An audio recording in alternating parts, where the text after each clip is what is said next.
The Federated Hospitality Association says any restrictions over the Easter holidays will be a further blow to the tourism industry. The president is meeting the Coronavirus Command Council and premiers today over concerns that the long weekend could spark a third wave of infections.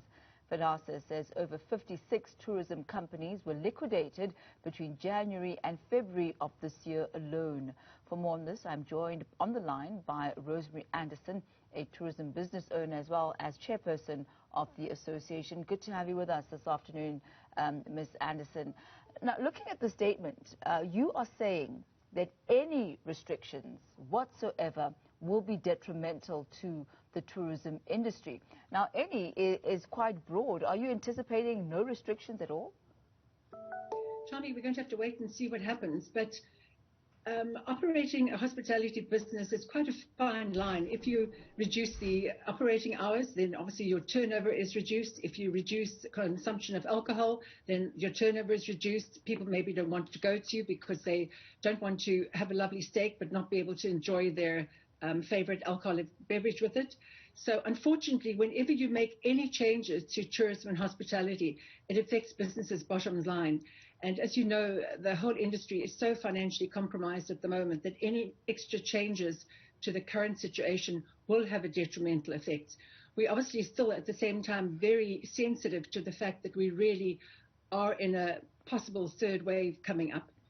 And we really would like to implore all hospitality and tourism operators to operate exceptionally well during this time, where we can stay open and at the same time there'll be no transmission of this dreadful virus.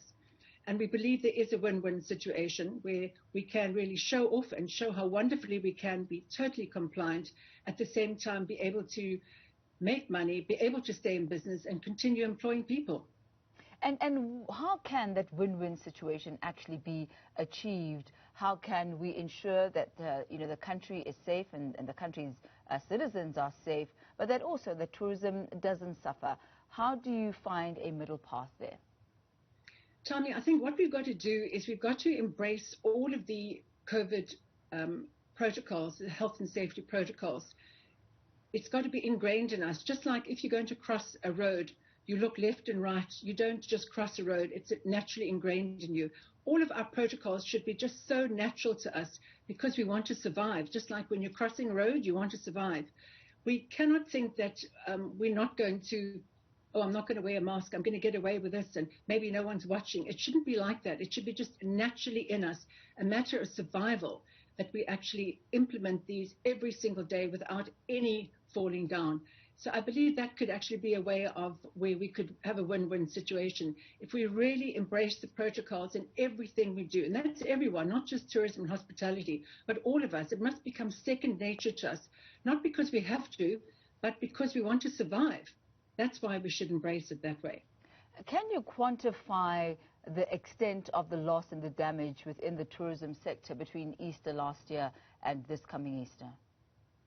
Thami, there hasn't been a full quantity evaluation of it, and the liquidations that you make mention of, which was done by Stats SA, that is just the liquidations. That does not refer to all of the companies which just closed down. They didn't go into liquidation, but they literally, unfortunately, closed shop. There are so many. Once all the figures come out, we're all going to be devastated. And remember, every time business closes, that means it's all the people that are unemployed. And in many people in hospitality and tourism, they have mortgaged their homes in order to start their businesses. So now they've lost their businesses. Therefore, they couldn't actually service the mortgages. Therefore, they've lost their homes. A lot of people have lost absolutely everything they've ever worked for. So it is devastating. And that's why, even though as an industry, we really are very sympathetic to not wanting a third wave and any more spreading of COVID, at the same time, the word of lives and livelihoods, it's one word, because people literally are not able to actually have any food on the table anymore. It is that bad. We made reference, Rosemary, to the Stats SA recent liquidations and insolvencies report, which, as we mentioned earlier on, they say that 56 companies have been closed down within your sector. But you're saying that the numbers could actually be much higher than that. Why? Oh, Thami, absolutely. Remember, a lot of people don't go through a formal liquidation. They'll just say, look, I'm not making any more money. I'm actually losing things all the time. I'm just losing more and more, and then they just close doors. Liquidation is obviously when it goes to the formal court procedure, but many people don't do that. They literally just cut their losses and shut the door. Now let's look at international travel and perhaps how you think we could perhaps learn best practices from other countries. Are there any learnings that we can take for ourselves? There really are, and unfortunately, it's something that's beyond your and my control at the moment, and that's the rollout of the vaccine. We definitely need to do that. If you look at countries like the UK, where they had a really high rate, the fact that they've got the vaccine rollout now, and by July, every adult, in fact, even referring to June now, every adult will be vaccinated in the UK. That is really the only silver bullet we have, because it is not sustainable to keep on closing down the economy because there's another wave, and then opening it again and then closing it again. Because each time you do that, the people that have managed to survive the initial waves, they are so financially compromised when the next wave comes, they just are not able to make it. And that's why we're so concerned about a possible third wave.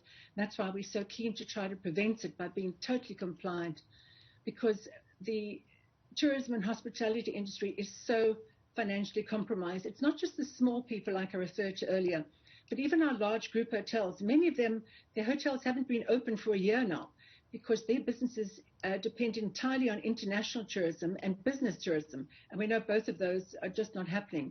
And we are regarded as a red flag country, unfortunately, because of the variant that was found locally. So international travelers are staying very, very far away from us, so we can't expect that to open anytime soon. So the only way we can really tackle this is to do what other countries are doing, and some of the countries in Africa too, where they're getting the rollout. So that's what we really implore our government to do, because that's going to be the only salvation. And to that point, the fact that 120 countries are not allowing South African citizens to travel to their locations or allowing their own citizens to come to South Africa because of the lack of the vaccination process and rollout. But how significant is domestic tourism for your industry, specifically during the Easter season? Oh, it's really significant, and we're very happy to report that many of the coastal areas, for example, like the KwaZulu-Natal area, they're reporting like 80% occupancy, which is great anytime, but it's obviously amazing during this time. So domestic tourism is going to be our salvation for quite a while now, because just as you mentioned, Thami, that we can't at the moment, we can't travel internationally. So a lot of people who would be going to Mauritius or Seychelles or somewhere, they've got to stick to local. So in a way, we really hope that we can supplement the loss of international tourism this way. But remember, it's not sustainable. This can't work. It's not long term. And then the other thing, as I mentioned, a lot of our big internationally, our big hotels, which depend predominantly on international travel, they haven't even opened yet. And we'll leave our conversation at that for this afternoon. Thank you very much for that tourism update, as well as the possible repercussions on the industry should there be any further restrictions come the Easter season.